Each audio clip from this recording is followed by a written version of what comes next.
Waalaikumsalam. Ibu Amira, silakan masuk Ibu. Makasih. Silakan duduk ya Bu. Ya. Baik, dengan Ibu Amirah ya Bu ya. Baik, perkenalkan Ibu, nama saya Bidan Elpina. Di sini saya bidan yang tugas hari ini ya Bu. Iya Bu. Bagaimana Ibu? Apakah ada keluhan? Enggak ada Bu.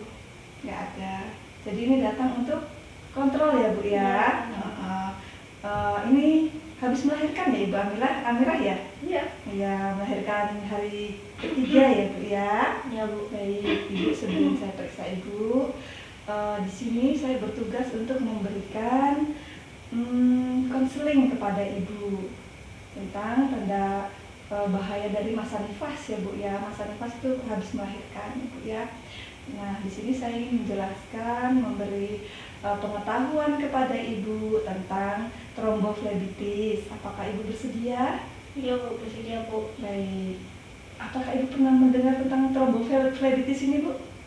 Belum pernah Bu. Belum ya. Nah, jadi tromboflebitis ini adalah peradangan dinding pembuluh darah balik, pembuluh darah vena ya Bu ya.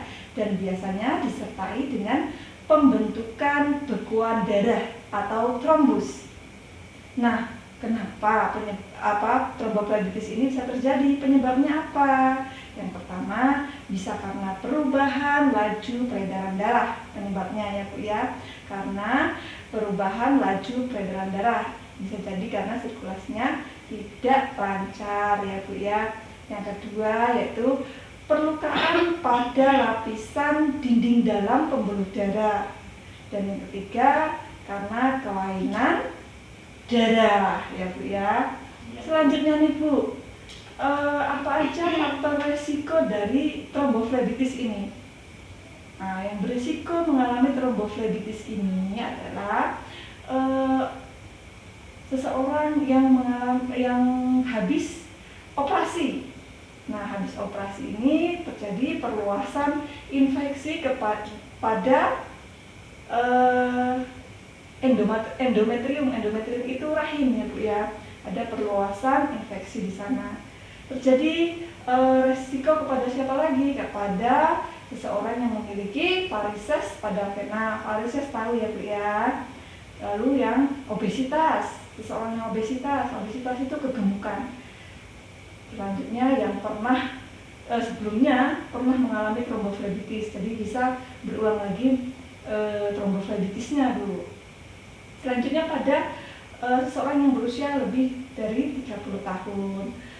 Dan pada saat persalinan, posisi melahirkan yang nekuk itu ya Bu ya, posisi melahirkan yang seperti kemarin Ibu melahirkan itu nekuk, stir up namanya, untuk wanita yang terlalu lama, jadi bisa menyebabkan beresiko terjadi tromboflebitis.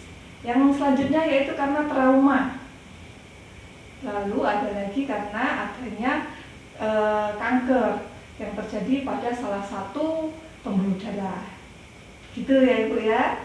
Selanjutnya tromboflebitis ini ada dua Bu. Yang pertama pelviotromboflebitis, yang kedua tromboflebitis femoralis. Nah, gejala dari pelviotromboflebitis ini apa aja? Ada nyeri yang terdapat pada bagian perut bagian bawah, juga bisa nyeri pada perut bagian samping.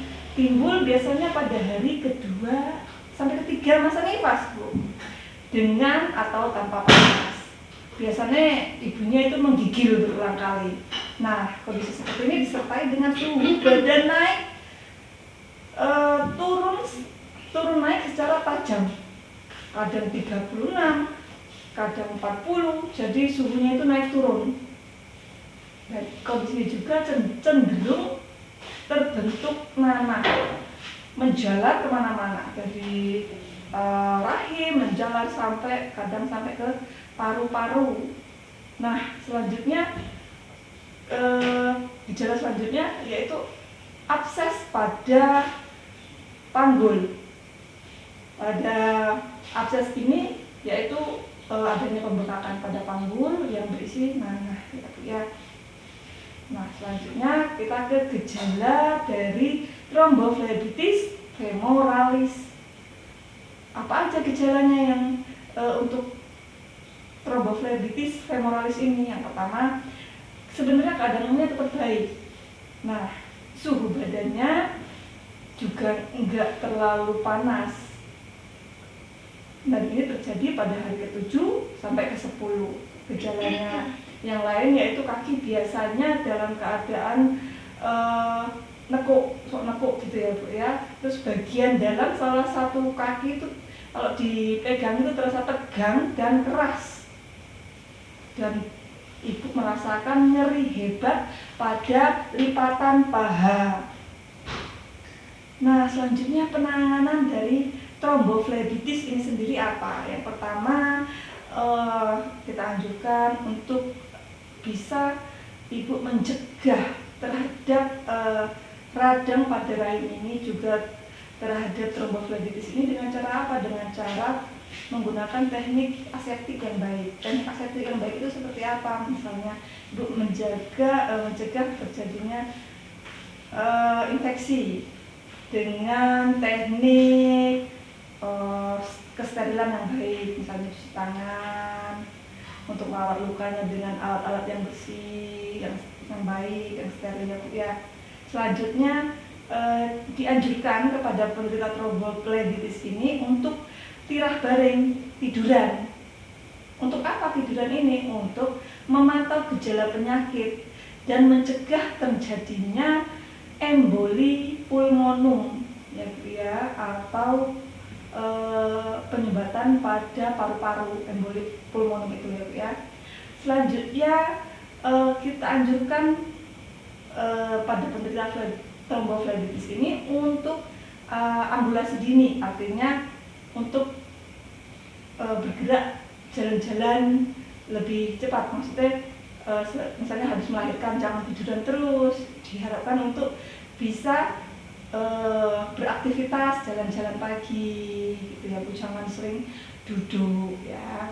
Nah, selanjutnya pada penderita tromboflebitis ini kita anjurkan juga untuk tidak berada pada posisi litotomi. Litotomi itu yang seperti nekuk gitu ya, biar kakinya nekuk seperti malaikat itu, dengan menggantung kaki lebih dari 1 jam.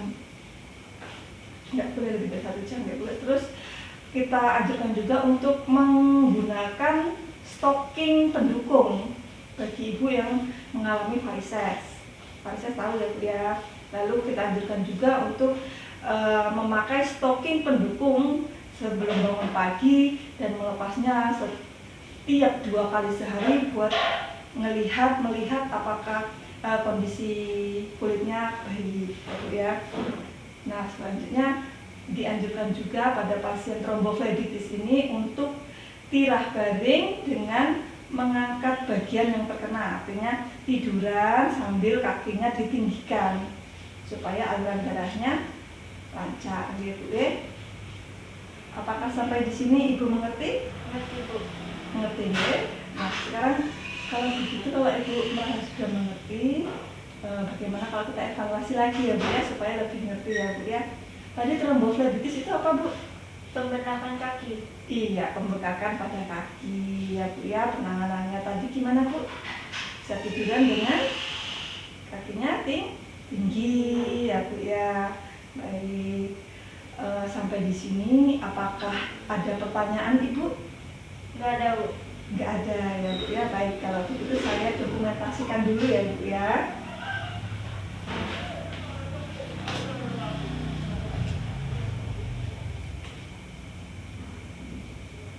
Ibu Amira nifas 3 hari ya, masa nifas 3 hari sudah dilakukan KIE tentang tromboflebitis. Dan Ibu Amira sudah mengerti ya Bu ya. Ibu mengerti. Ayo. Terima kasih Ibu, sesi konseling ini sudah selesai. Terima kasih banyak atas waktunya. Ya, Bu, sama-sama. Terima kasih. Saya pamit dulu ya, Bu ya. Iya, terima kasih Ibu. Ya.